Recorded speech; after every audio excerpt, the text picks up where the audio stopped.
It's an exclusive.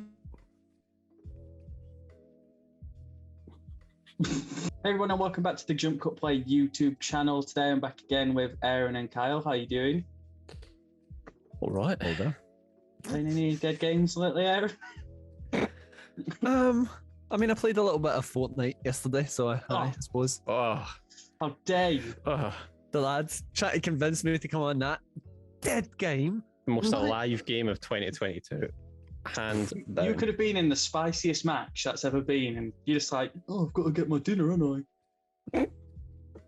Got to eat. We know you didn't go to eat. He's paused on an angry face. Technical difficulties there because we made Aaron so angry it broke the Zoom call. But yes, today we are here after rumours last week that Sainsbury's, of all places, were pulling PlayStation vouchers off shelves. We have now had rumours over the weekend that backwards compatibility might be coming to the PS5 because Dead or Alive 5 was seen on the PSN store of all the games to confirm this. My favourite. Your favourite. Backwards compatibility then. I know you, Aaron, you're a bit of a Game Pass guy. Are you bothered about it coming to PlayStation or not? I'm excited for a Game Pass style service coming to PlayStation, just because no matter how much good value comes out of the Xbox, I'm kind of just a PlayStation guy now, and there's not much I can do about it. I'm always just, even if something's on Game Pass, I'm still kind of wish I had it in PlayStation. So I'm kind of like that. So I'm really excited for it in that regard. I think it could be pretty good in terms of convincing my friends to play stuff with me as well, because a lot of my friends are on PlayStation rather than Xbox. But in terms of all this backwards compatible stuff, I don't care, man. I don't care. Why not? I don't need it. Bro, because he hasn't played any game that came out before 2017. That's why he doesn't care. I mean, I've been playing Dying Light ever since it came out. Not since So I joined games in the 360 era, and I've been not even at the beginning, about 2009, 2010.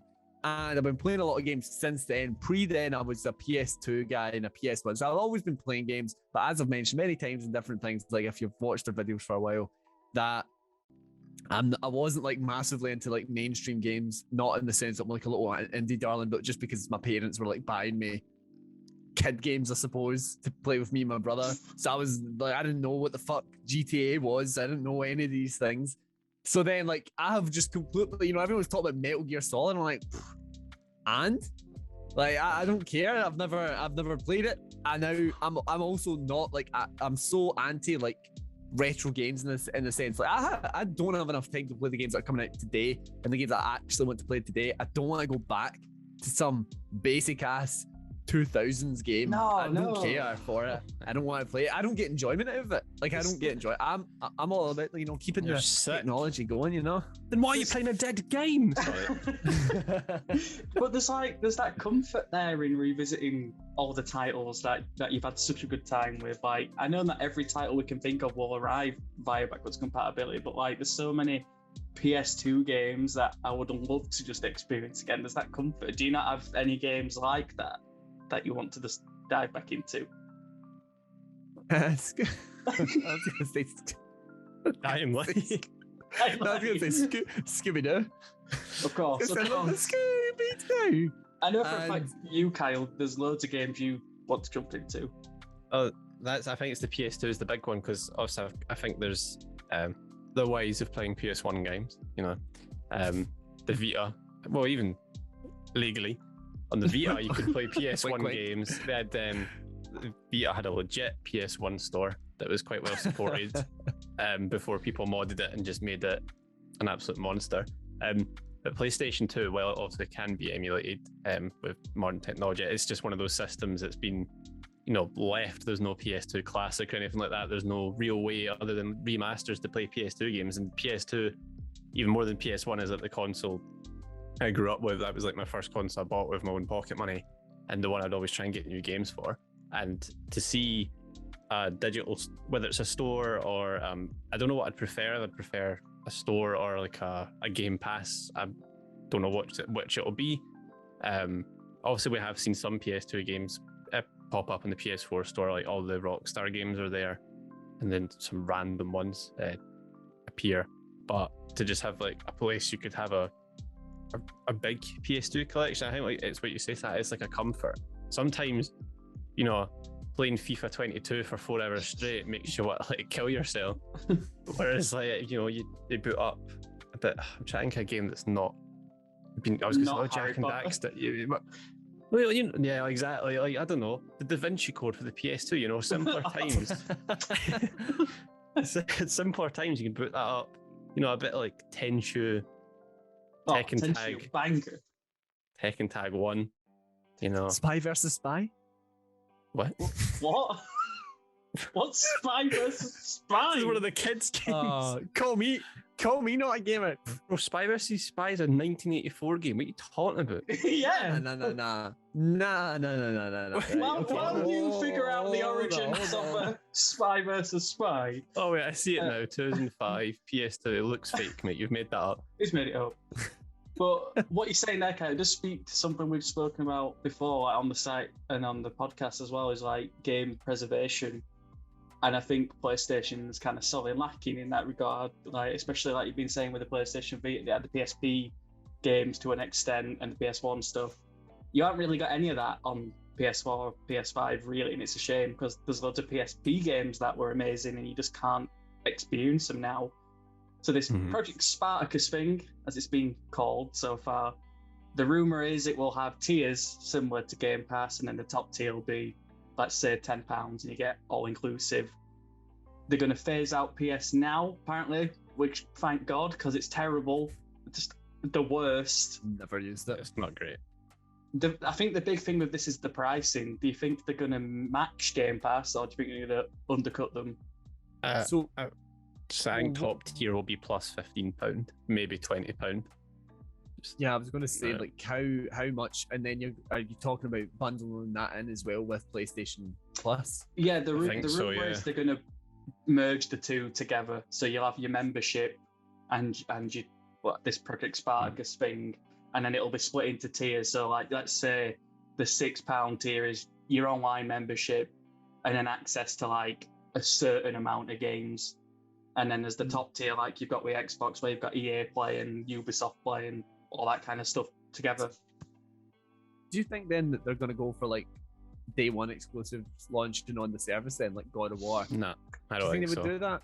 I don't think PlayStation. It doesn't really seem like a Sony kind of. It doesn't really seem like they have the the confidence to go for something like that. If they're not doing that though, I think they really need to market this correctly.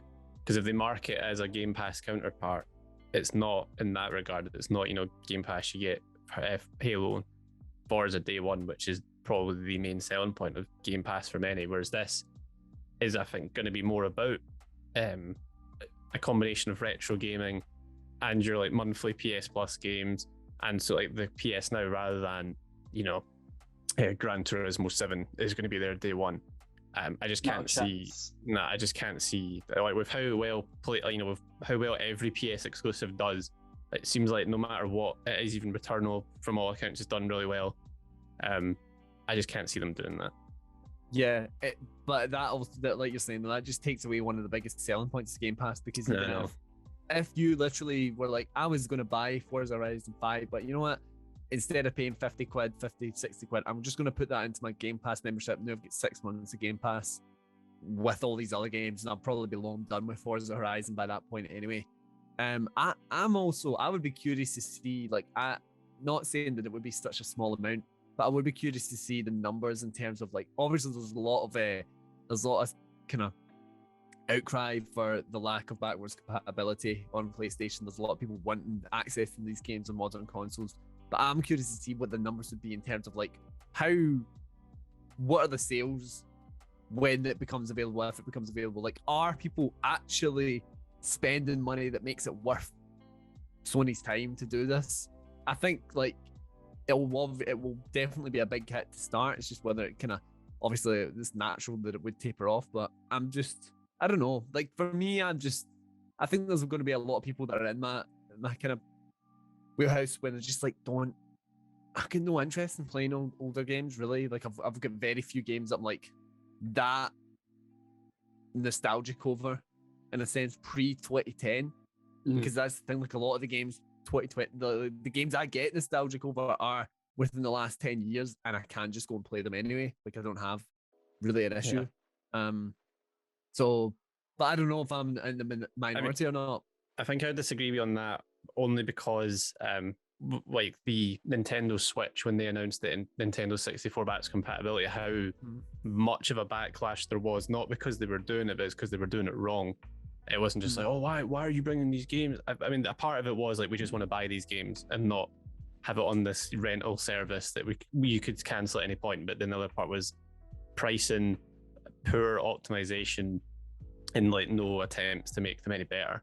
So it is, and we know what Sony are like already. When they did the PS1 Mini, it was a disaster. So that doesn't fill me with confidence that they know what their market Raspberry is. Pi'd it anyway. Yeah, legit. Well, that's the other thing, is that when the Raspberry Pi, from what I know, is very popular. All the YouTube videos, folk are really excited by it.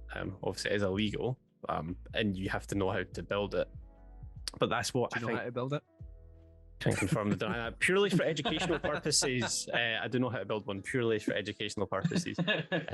But part of the curriculum. Part of my educational research on the Raspberry Pi is like when you play a PS1 game, you have the option for the hardware to upscale it to your TV's resolution, and it looks like amazing. Like there are some graphical hiccups, but maybe like 1 in 100 that you would notice it. It's still like worth upscaling it to your TV size. Whereas knowing Sony, they would probably just take the ROMs, chuck them on the service, and you're playing less than 480p game on a 4K monitor. And at that point, you're like, okay, I think that would you'd have that huge boom at the start. Like, oh my god, I'm playing Spyro on my PlayStation. Oh, it looks like ass. I've got the HD remake there. I'll just play that instead. That could be an issue if they don't dive into that. But then again, also they have to offer the option, because I think part of the stuff that takes away from the Raspberry Pi and stuff is it doesn't have that retro feel. It feels like you're playing an emulator. It doesn't feel like you're revisiting your classics. You're like, I'm very clearly playing something that I have manufactured that is not created with like love and care as something that Sony could do. So I just which is why the fact we see Xbox like, here's a 4K 60 FPS patch from Mirror's Edge. It's like, like the fact they would even think to do that for Mirror's Edge, which is a bit of a cult classic at this point. Yeah. It just shows Xbox understand it so much more than anybody else. There's also the potential, I think, for like the loss of a market that's been doing really well in recent years, that being like full-on remakes of games. Like obviously, kind of a couple of years ago, Resident Evil 2 and 3, 2 being the better of the two of them. But like I'd never played Resident Evil, and played Resident Evil 2 was one of my favorite games of the year that came out with the remake. And then what I'm trying to think, there's obviously the rumors we've been talking about, the Last of Us remake potentially coming this year. And if you get any other examples, they're kind of slipping my mind right now. But I feel like there's like a market there with like remake games that are bringing old games to new audiences in the tech that like people find appropriate now, because like without nostalgia, those games aren't playable today. And some like, see, especially when you talk about like, we're maybe like, you could even say we're slightly older, we're like in our mid-20s. You look at people that are in their teens, 18-year-olds right now, or even younger than that, like people the age that when we were playing games, like, I don't know, like Resident Evil 2, like the original, that's like, what is that? That's not even something that's like, there's the echoes of it years down the line for us.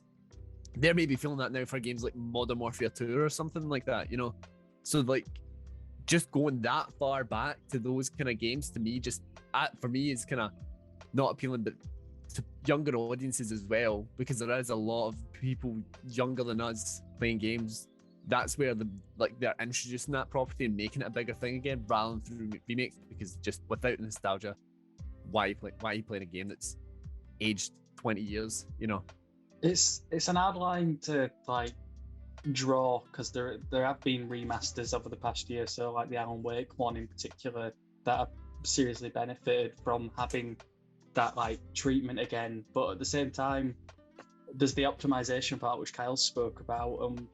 That's a big part, in my opinion, because I don't want to play these older games that are like really capable of like it's as simple as just flicking a switch and you can have it play at 60 FPS. That's all I want from a PS2 game.